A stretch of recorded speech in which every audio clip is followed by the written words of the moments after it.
नमस्ते and welcome back to the channel. कैसे हो आप सब लोग? आशा करते हो मेरे सारे फ्रेंड्स बहुत अच्छे हैं। आपके यहाँ पे कितनी बारिश हो रही है ज़रूर बताना। हमारे यहाँ पे तो इतनी बारिश हो रहा है ना, दिन भर बारिश में लगा हुआ है। और दिखाओ एकदम सुबह मतलब अराउंड 5 बज रहा होगा कि 5 पौने 5 ऐसा हो रहा होगा जब बाहर का मैंने देखा है आप लोगों को। थोड़ा सा नींद से उठते ही मैंने बाहर देखा, बाप रे कितनी बारिश थी। और ये देखो मतलब सूरज आने के बाद भी थोड़ी सी लाइट तो आ गई है बट सूरज कहीं नहीं दिख रहे थे। और चारों तरफ कंटिन्यूअस बारिश। इनफैक्ट अभी भी मैं जब रिकॉर्ड कर रही हूँ ना, अभी भी बाहर बारिश है। तो बहुत ज़्यादा बारिश हो रही है। और आज स्कूल के लिए तैयार हो गए थे बच्चे, लेकिन मैसेज आ गया कि ऑनलाइन क्लासेस होगा, तो वो फिर ऑनलाइन क्लासेस के लिए बैठ गए। और अपनी तरफ से जितना पूजा पाठ हो सके उतना वो कर लिया है और उसके बाद बैठ गए अपना क्लासेस के लिए। और मुझे स्कूल के लिए तैयारी करनी थी तो वो मैं कर रही थी, तो एक काम को बीच में नहीं छोड़ सकते। तो मैंने फिर सारे नाश्ता और स्कूल का टिफ़िन वगैरह ब्रेकफास्ट जो भी मेरा मतलब प्लानिंग में था वो सारी चीज़ें मैंने कंप्लीट करा। और उसके बाद घर की साफ़ सफाई हो गई और अब मैं नहा धो के आ गई हूँ। तो आज है सावन का लास्ट सोमवार। आप सभी लोगों को सावन का सोमवार का बहुत बहुत शुभकामनाएं। आपका पूरा सावन के महीना बहुत अच्छा चले। और सही बताऊं तो अब ना त्योहारों का बहुत सारा सिलसिला चालू होने वाला है, यानी कि बहुत सारे त्यौहार आने वाले हैं। और आप सभी का बहुत सारे क्वेश्चंस भी आ रहे हैं। इस वीडियो में मैं कोशिश करूंगी कि कुछ पूजा रिलेटेड जो क्वेश्चंस है ना वो सारे जवाब देने की कोशिश करूं। तो सबसे पहला देखो क्वेश्चन ये आता है कि जो बड़े वाले राधा कृष्ण जी है उनका सेवा आप कैसे करते हो, डेली वस्त्र चेंज करते हो क्या? तो आप सभी को पता ही है कि डेली वस्त्र चेंज नहीं होता है। मैं इनको हर पूर्णिमा के टाइम पे या पूर्णिमा के आसपास कोई टाइम जब भी कोई त्यौहार आता है उस टाइम पे मैं इनकी वस्त्र चेंज करती हूँ। इतनी बड़ी विग्रह का डेली वस्त्र चेंज करना इतना समय सही में नहीं हो पाता है। और मार्बल की विग्रह है तो इनको डेली स्नान कराना बिल्कुल संभव नहीं है, क्योंकि इनकी जो मेकअप है वो ख़राब हो जाएगी। और फिर पूजा पाठ में अगर आपकी विग्रह ख़राब हो जाती है तो पूजा पाठ कैसे हो पाएगा? या जो पूजा पाठ होता है, जो जिनकी रेगुलर बेसिस पे स्नान होता है, वो है हमारे लड्डू गोपाल जी, राधा रानी, भगवान शिव जी के जो शिवलिंग है, शालिग्राम जी है, हनुमान जी है, माता रानी के चरण है, लक्ष्मी गणेश जी है। तो इनके जो है ना डेली बेसिस पे स्नान होता है। और अब जो है ना आज के नित्य पूजा मेरा हो गया है। सबको मैंने ग्रीन कलर का पोशाक पहनाया है, क्योंकि सावन है और ग्रीन कलर नहीं है, ऐसा कैसे हो सकता है? तो सभी को इस तरह से मैंने बिल्कुल तैयार कर लिया है। और शिव जी की पूजा के लिए थोड़ी बहुत जो भी सामान मैंने व्यवस्था कर पाई वो सारी चीज़ें मैं जो एक जगह एक थाली में रख लिया। और ये है पीला चंदन घोल लूँगी और इसी से स्नान भी कराऊँगी। साथ में मेरे पास है कच्चा दूध। तो ये सारी चीज़ें इकट्ठा एक जगह व्यवस्था कर लेती हूँ। और पूजा जो सामने रहते हैं ना, चौकी लगी हुई रहती है पूजा मंदिर के सामने, इसी में मैं पूजा कर लेती हूँ। सबसे पहले तो धूप दीप कर लूँगी और उसके बाद माँ पार्वती, भगवान शिव जी, गणेश और लक्ष्मी जी की पूजा ना नित्य पूजा में होता है। एक क्वेश्चन ये भी आता है कि गणेश जी और लक्ष्मी जी की पूजा आपने नहीं किया, तो ये नित्य पूजा में होता है। इसीलिए एक ही दिन में आप कितनी बार नहलाओगे? तो वो चीज़ होती है ना कि गणेश जी को बार बार कैसे नहलाऊंगी। तो इसीलिए उनका नित्य पूजा जब हो जाता है उसके बाद मैं कोई पूजा करती हूँ।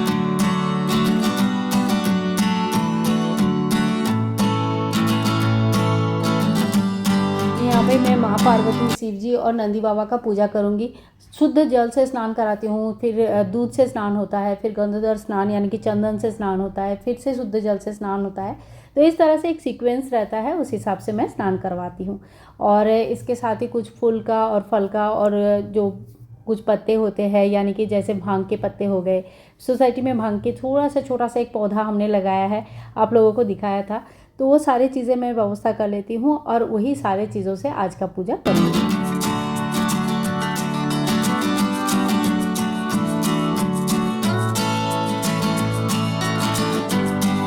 और जैसे कि देखो त्योहारों का समय आ रहा है, तो त्योहारों के लिए बहुत सारे क्वेश्चंस आ रहे हैं कि कैसे, यहाँ तक कि राधा अष्टमी के भी क्वेश्चंस आए हुए हैं। तो राधा अष्टमी जैसे कृष्ण जन्माष्टमी हम लोग रात के 12 बजे सेलिब्रेट करते हैं, तो उसी तरह से राधा अष्टमी हम लोग सुबह के 12 बजे, यानी कि जो दोपहर वाली 12 बजता है ना, उस समय सेलिब्रेट करते हैं। वैसे राधा अष्टमी का पूजा का एक पर्टिकुलर टाइम भी आपको आगे चल के वीडियोज़ में मिल जाएगी, उनके डिटेल्स और पूजा विधि भी मिल जाएगी। कोई भी जब हम त्यौहार सेलिब्रेट करते हैं तो किस तरह से करेंगे, तो उसका 1-2 दिन पहले कम से कम आप कुछ व्यवस्था तो ज़रूर करके रखिएगा। जैसे जब हम कृष्ण जन्माष्टमी करते हैं तो उनकी काफ़ी सारे तैयारियां होती है, और मैं कोशिश करूँगी कि जन्माष्टमी से काफ़ी पहले ही ये मेरी जो तैयारियां होती है वो मैं आप सभी के साथ शेयर कर पाऊँ। कोई भी तीज त्यौहार हो मुझे अच्छे से सेलिब्रेट करना अच्छा लगता है। इससे दो चीज़ें होते हैं, हमारा जो मतलब जो मोनोटोनस ज़िंदगी होती है ना कि रोज़ सवेरे उठना, खाना बनाना, खाना पीना और सो जाना, बस इससे थोड़ा सा हमें एक आध्यात्म की लाइफ में जाना चाहिए। यानी कि कुछ ऐसी चीज़ें, हमारे स्पिरिचुअल चीज़ें होनी चाहिए जिससे हमारा आत्मिक उन्नति हो। और दूसरी बात यह है कि हमारे जो काम है वही देख के बच्चे और घर के मतलब छोटे जो है वो सीखते हैं। आप क्या बोल रहे हो इससे वो ज़्यादा नहीं सीखते हैं, आप क्या कर रहे हो इससे वो ज़्यादा सीखते हैं। अगर आप गलत काम कर रहे हो और बच्चों को अच्छा शिक्षा देने की कोशिश कर रहे हो तो फिर ये इतना तो समझ लो कि बच्चे कुछ भी नहीं सीख रहे हैं। मतलब ये मैंने अपनी लाइफ से बता रही हूँ, मैंने कई कई सारे जगह पे ऐसी चीज़ें देखी हुई है, इसीलिए आप लोगों को बता रही हूँ। तो अगर बच्चों को हमें सच्ची में एक अच्छा शिक्षा देनी है तो सबसे पहले हमें उस रास्ते पे चलना चाहिए, हम जिस रास्ते में हम चाहते हैं कि हमारे बच्चे चले। तो ये एक चीज़ें होती है। और जहाँ तक मेरी पूजा पाठ का सवाल है, मुझे इसमें बहुत अच्छा लगता है, एक पॉजिटिविटी फील होता है। मुझे ज़्यादा बाहर जाना, घूमना फिरना ये सारी चीज़ें पसंद नहीं है। मुझे जो पसंद है घर में रहना, अपने घर को अच्छे से संभालना, पूजा पाठ में अपना थोड़ा सा टाइम देना। तो मैं उसी हिसाब से अपने आप को अपग्रेड करती हूँ और उसी हिसाब से अपने आप को रखती हूँ। तो यहाँ पे मेरा माँ पार्वती भगवान शिव जी की पूजा हो गया है। जो भी चीज़ें मेरे पास था वो सारे चीज़ें मैंने भगवान को अर्पण किया है। और सच मानो कैमरे में तो कुछ भी नहीं आता है, लेकिन ये देखने में ना बहुत ज़्यादा सुंदर, बहुत ज़्यादा खूबसूरत होते हैं।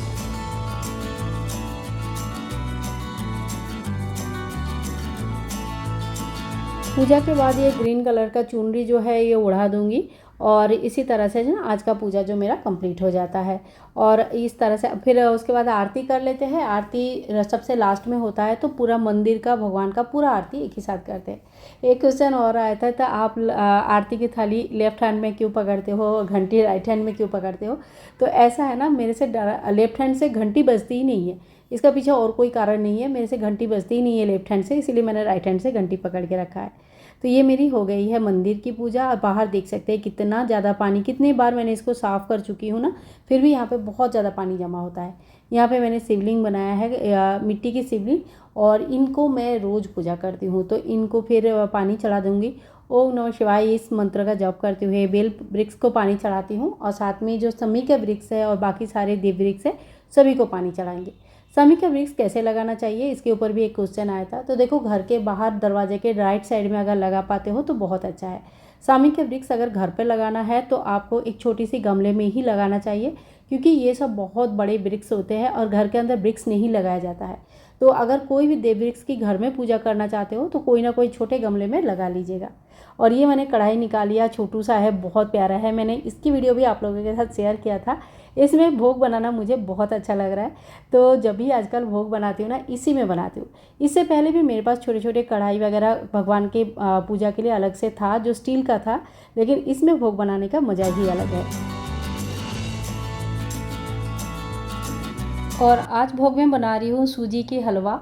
तो ये हलवा मतलब ड्राई फ्रूट्स डाल के बनाती हूँ, बहुत अच्छा लगता है। एक और क्वेश्चन आता है कि जन्माष्टमी आ रही है दीदी, तैयारी कैसे करें? तो देखो, तैयारी मतलब क्या है, जन्माष्टमी में हमें क्या क्या करना है, पहले एक बार बैठ के तो ये सोचना है कि सुबह से शाम तक, रात तक हमें करना क्या क्या है। तो तैयारी तो हमें 2-3 दिन पहले से कर लेना चाहिए। काफ़ी सारे चीज़ों का जो है ना भोग हमें पता ही रहता है। जैसे थोड़े दिन पहले मैंने पंजीरी की भोग का रेसिपी शेयर किया था, और मक्खन का भोग तो हमेशा ही शेयर करती रहती हूँ। ये दोनों ऐसा भोग है जो जन्माष्टमी में ज़रूर बनेगी। इसके अलावा आप लड्डू की व्यवस्था कर सकते हैं, ढेर सारे फल का व्यवस्था कर सकते हैं, और खीर पूरी जो भी आपका मन करे वो सारी चीज़ें कर सकते हैं। तो इन सारे भोगों का व्यवस्था करना है। सवेरे उठ के ठाकुर जी का पूजा करनी है। शाम को एक डंठल वाले खीरा का व्यवस्था जरूर करनी है, जो कि शाम को हम ठाकुर जी की इसी से जन्म करवाएंगे और 12 बजे इसी खीरा के साथ पूजा करेंगे। और इसके साथ ही हमें सजाना होता है ठाकुर जी की झांकी। तो इसके लिए बहुत पहले से ही थोड़ी सी सोच के तैयार करके रखिएगा। पीला कलर यूज़ करना बहुत शुभ माना जाता है। वैसे अपनी पसंद का कोई भी कलर आप यूज़ कर सकते हैं। बहुत ही अच्छे से फूलों से सजाया जाता है, साथ में झूला लगाया जाता है, और ठाकुर जी के बहुत ही प्रेम पूर्वक पूरा दिन भर पूजा होती है। तो ठाकुर जी की जो पूजा होता है ना, ये दिल से कीजिएगा तो अपने आप ही बहुत सुंदर तरीके से आप मना सकते हैं। मुझे हमेशा ही बहुत अच्छे तरीके से अपना जो हर एक त्यौहार मनाना अच्छा लगता है और आप सभी को भी ये बात बहुत पसंद आता है। इसके लिए सच्ची में बहुत बहुत दिल से थैंक यू। और अब मैं करूँगी थोड़ी सी जो भगवान का पूजा हो जाता है तो उसके बाद हवन करते हैं। और क्योंकि आज लास्ट सोमवार है तो आज तो हमें ज़रूरी हवन करनी होती है। हवन की कुछ सामग्री है जो मैं बनाकर रख देती हूँ, वहाँ से थोड़ी सी निकाल लेती हूँ और उसी हवन सामग्री से हवन कर लेती हूँ।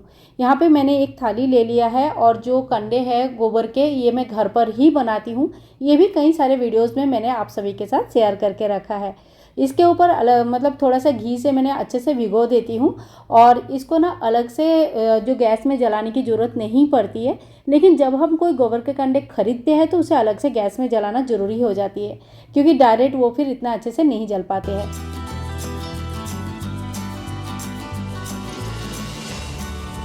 हवन करने से घर की शुद्धिकरण तो हो ही जाता है, साथ साथ में मन की भी शुद्धिकरण हो जाता है। तो कभी कभी कोई डेली बेसिस पे अगर कर पाते हैं तो सबसे ज़्यादा बेस्ट होता है। मैं काफ़ी दिनों से सोच रही हूँ पर अभी इतनी बिजी स्केड्यूल हो जाता है, बच्चे स्कूल जब तक जा रहे हैं शायद इतना मतलब आसान नहीं होता है चीज़ें। लेकिन हाँ, कोई कोई है जो हर हर टाइम पे ही अपने आप को इस तरह से तैयार रखते हैं कि हर चीज़ वो जैसे सोचते हैं वैसे ही कर पाते हैं।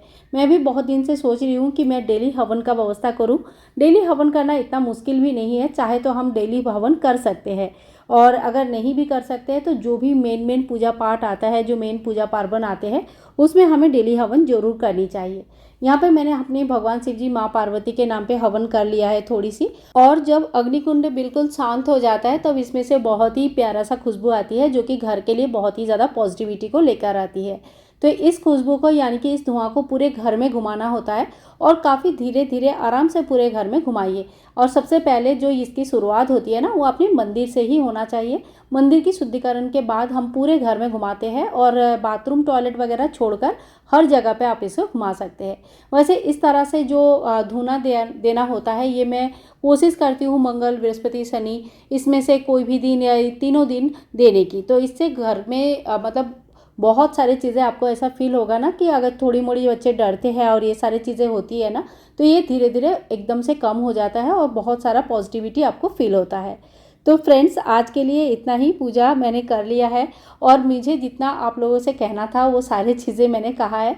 कुछ क्वेश्चंस रहेगा तो ज़रूर बताना। और हाँ, एक चीज़ बताना बिल्कुल भी ना भूले कि आगे आपको देखना क्या है।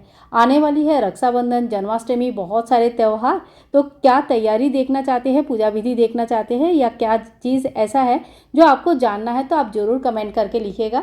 मैं अपनी पूरी तरह कोशिश करूँगी कि आप सभी के साथ वो सारे वीडियोज़ शेयर कर पाऊँ। मिलूंगी नेक्स्ट वीडियो में, तब तक के लिए हरे कृष्णा, राधे राधे। और आप सभी का सोमवार कैसे रहा ज़रूर बताना। हमारा तो पूरा बारिश में गया है और अभी भी बाहर जो ना एकदम से बारिश हो रहा है, देख सकते हैं बहुत ज़्यादा बारिश है। साउंड मैंने म्यूट करके रखा है, नहीं तो आवाज़ सुनने से पता ही चलता था। बाय बाय दोस्तों, टेक केयर।